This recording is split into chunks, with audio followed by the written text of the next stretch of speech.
সুপ্রিয় দর্শক মণ্ডলী, চাপের মুখে করা দলিল বা চুক্তি আইনগত দুর্বল। চাপ, ভয়, প্রতারণা বা জোর জবরদস্তিতে করা চুক্তি বা ঘোষণা আইনে বৈধ ধরা হয় না ফ্রি কনসেন্ট না থাকলে। তাই এমন স্ট্যাম্প বা ডকুমেন্টস চ্যালেঞ্জ করা যায়। প্রমাণ জোগাড় করুন খুব জরুরি।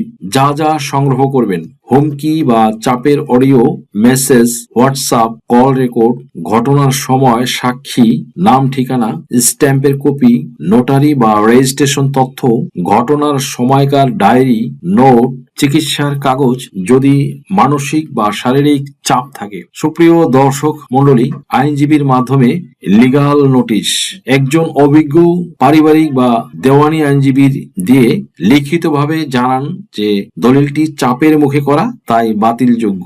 ভবিষ্যতে ওই স্ট্যাম্প ব্যবহার করলে আইনি ব্যবস্থা নেওয়া হবে এমন নোটিশ পাঠান। পরিস্থিতি অনুযায়ী ডিক্লারেশন মামলা দলিলটি অবৈধ বা বাতিল ঘোষণার জন্য দায়ের করতে পারেন।